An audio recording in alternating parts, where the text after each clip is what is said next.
আমরা এখন এই মুহূর্তে দাঁড়িয়ে আছি আহমদপুর বাস স্ট্যান্ড এলাকায়, অর্থাৎ বড়াইগ্রাম থানাধীন নাটোর টু পাবনা হাটিকুমরুল মহাসড়কের যে প্রাণকেন্দ্র উত্তরবঙ্গের সেই ব্যবসা নগরী, যেখানে আমের বিখ্যাত, অর্থাৎ উত্তরবঙ্গের একটি গুরুত্বপূর্ণ জায়গায় আহমদপুর, যেখানে কোটি টাকা ইনকাম করে যাচ্ছেন আড়তদাররা, অথচ সেই আমের পরিস্থিতি যেই জায়গাতে তারা জীবিকা নির্বাহ করছেন এবং কোটি কোটি টাকার ব্যবসা করে তারা বাড়িতে নিয়ে যান এবং সেই জায়গার পরিস্থিতিতে তারা কেমন রেখেছে আপনাদের সচিত্রে একটু আপনাদেরকে দেখাবো।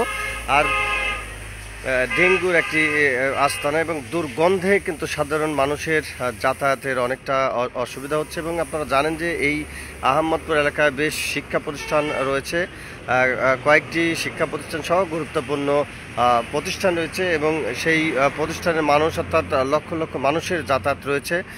সেই রাস্তাটির কি বেহাল অবস্থা করে রেখেছে এই এলাকার ব্যবসায়ীরা। মূলত এই সমস্যার পিছনে কারা জড়িত রয়েছেন এবং কারা দায়ী, আমি যদি আপনাদেরকে বলি যে সকল আড়তদার আমের আড়ত রয়েছে, সেই সকল আমের আড়তদাররাই এই পরিস্থিতির মূল পরিকল্পনাকারী এবং এই দায়ভার প্রকৃত অর্থে কারা নেবেন। আপনারা দেখতে পাচ্ছেন যে এই যে দুর্গন্ধ থেকে কিন্তু মারাত্মক রোগের সৃষ্টি হচ্ছে এবং ডেঙ্গু মশার সৃষ্টি হচ্ছে এবং দেখতে পাচ্ছেন যে সারি সারিভাবে কিন্তু আম এখানে ফেলে দেওয়া হয়েছে। এই আমগুলো কিন্তু কোনোভাবে তারা পরিষ্কার করে না। আম রয়েছে, পাশে আমের পাতা রয়েছে, অসংখ্য ময়লা আবর্জনা কিন্তু তারা এখানে ফেলে রাখার কারণেই কিন্তু মূলত এই জায়গাটি এমনটি সৃষ্টি হয়েছে এবং পুরো যে বাস স্ট্যান্ড জুড়েই কিন্তু একই চিত্র রয়েছে। আমরা একটু আপনাদেরকে দেখাই। আমরা উপজেলা প্রশাসন কাছে উদাত্ত আহ্বান জানাবো যে এই বিষয়গুলো যেন তারা অবিলম্বে দ্রুত সমাধানের ব্যবস্থা গ্রহণ করে এবং এই সকল আড়ত ব্যবসার সঙ্গে যারা জড়িত রয়েছেন এবং আড়ত ব্যবসায়ীদের সংগঠন রয়েছে, তাদের কাছেও তাদেরকে যেন ডেকে তাদেরকে জবাবদিহিতার আওতায় আনা হয়। আমরা দেখতে পাচ্ছেন যে এই যে জায়গাটি এমন দুর্গন্ধ, এখানে কিন্তু দাঁড়িয়ে থাকা যায় না। যারা পথচারী আছে তারা কিন্তু এই রাস্তা দিয়ে হেঁটে যেতেই কিন্তু ইতস্ত বোধ করে, মানে চরম দুর্গন্ধ এবং ডেঙ্গু আক্রান্ত। এবং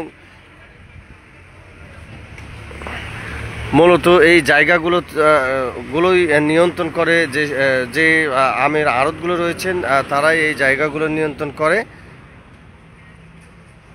এই ব্যবসার পাশাপাশি তাদের এই যে একটি বিশৃঙ্খলা পরিবেশ, কেন তারা এই আড়তের ময়লা আবর্জনা এবং পচা যে আমগুলো আছে সেই আমগুলো এখানেই কেন তারা রাখে, সেই বিষয়গুলো কিন্তু জবাবদিহিতার আওতায় আনার প্রয়োজন রয়েছে।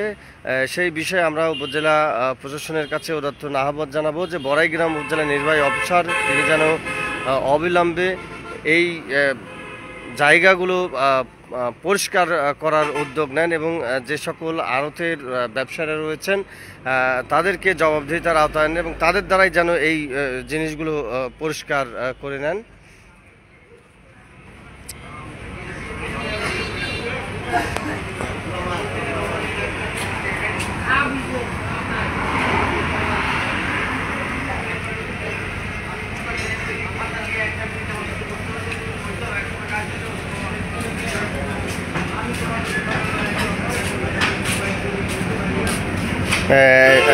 অবশিষ্ট আমের পাতা ঢাকি এবং পচা আমের কারণে কিন্তু দুর্গন্ধ ছড়াচ্ছে এবং এই দিক দিয়ে কিন্তু থাকাই